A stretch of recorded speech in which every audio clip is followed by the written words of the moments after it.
here, ASC 2024 in Shanghai, China.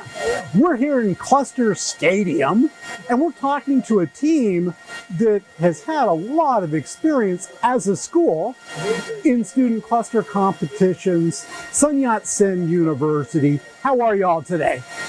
Good time? Yeah? Having a good time. Okay, let's meet them. Starting with you, hold the microphone up a little higher. There you go. Who are you? I am Huang Yujie, in English Jack Huang, and I'm responsible for the challenge of accelerating large language model inference, which is work on GPU. What kind of GPUs do you have? What are you using? 800. 8 of them? Yeah. Oh, A100. So 8 A100s. Yeah. Okay. Good. And those are pretty good on power too. Alphabet A, letter A, and 800. Not A100. No. Alpha 800. Yeah. That's what I thought. Yeah. But 8 of them. Yes. Yeah. 8 of them. Okay. Good. Who's this next to you? My name is Chen Xinjie, or Edward Chen. I'm responsible for the system and the machines. Specifically, I will figure out within the 3,000 watts limit. I will try to figure out the best configuration. How many CPUs or how many GPUs, and I'm responsible for setting up the Linux, the base system, and make sure all the hardware works at their best. Yes. That is good. And now, are you also responsible for making sure that you're under the power limit? Yes. Okay. I'm trying to monitor that very closely. Yeah.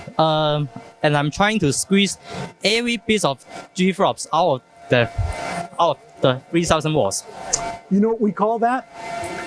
Riding the line. There's a line at 3,000 watts. You want to be as close to it without going over.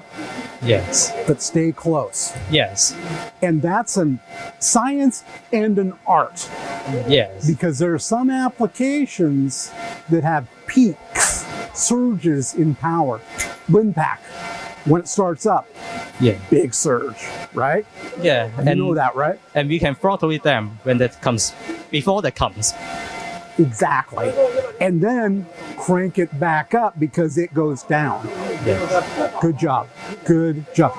That is why I think Tsinghua won so many of these competitions.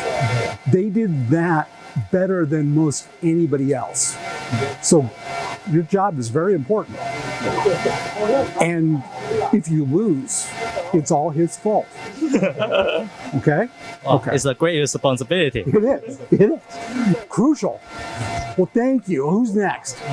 I'm Wang Yu, and I am responsible for the GoMars, which is a atmospheric simulation on the Mars. On Mars. And I try to find out the scalability and some running parameter of that application. What have you found out? What is the computational constraint? Is it CPU bound, memory bound, or what? It is memory bound, and memory bandwidth or memory size? The majority of that is memory bandwidth, and the disk I/O is also another key point to the application, as it will write a lot of data to the persistent storage system. Okay. So, do your systems have NVMEs? Yes, we have NVMe SSD. Okay. And we mount that as a network file system to share between different nodes.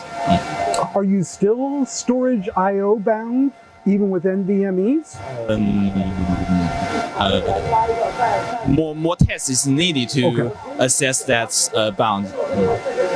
Because What a team that doesn't mind taking some chances would do is go ahead and put all those NVMEs in RAID 0. Just thinking. It's an idea. Anyway, next up. My name is Huang Lanshu. I am responsible for the HPC benchmark in our groups, and I also help with my teammate to do other works like the LM. I help him with quantity.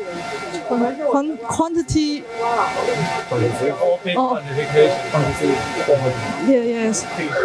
Before I hadn't know anything about LLM, but during this period I have learned a lot about it, and I think it's have a great benefit for me. Yes. Good job. Very good. And the man who wrote HPL and HPCG will be here in Shanghai and probably walking around the show floor at some point. Jack Dongara. He wrote those benchmarks. And very cool, nice guy. So if you see him, say hi. Okay, who's next? I'm Ben Luo Yibing, Ben Luo, and I'm responsible for the OpenCAE Portal software. That is interesting because I keep hearing from all the other teams that's the most difficult application. What do you think?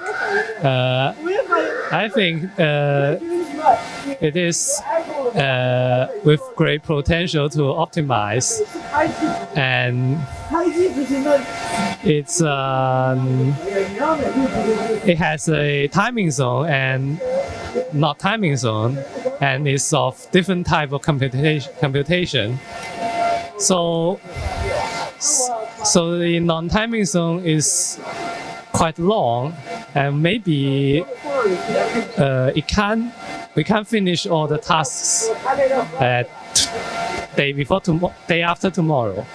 So it could be a challenge. Yeah. But the timing zone, however, is not make I think make a big part of the software. Okay. So our optimization could be split into two parts. One for the timing zone, but it's not significant. And another is a significant non-timing zone, which is also important for us to finish all the cases on the day after tomorrow. Yes, that will be key. But one trap that teams sometimes fall into when there's a bunch of cases to solve. Should I be telling you this? I should, yeah. There have been competitions where teams were given like 5 data sets and said, hack all these data sets of passwords, right? Of hashes. Oh? That was a challenge at one time. It was pretty good. Problem is, the teams started with number 1, then went to number 2, then number 3, then number 4, then number 5. They didn't get done because each data set varied in complexity. One team, that was NTHU, this is years ago, they looked at all of the data sets first and spent a little bit of time analyzing them, realizing some of these small number of characters, others much bigger. Let's do the small ones first. And they won. That was enough. So keep little tricks like that in mind. Yeah. Does that make sense? Yeah, that makes sense. Yeah. Sometimes finish all the cases could be the number 1. That's what they did. It seems like it's happened a couple of other times, but that one sticks out in my mind. So do a good job. I think you guys have some possibilities, and we'll see what happens. Good luck. Yeah, Thank you so much. Bye-bye. Bye.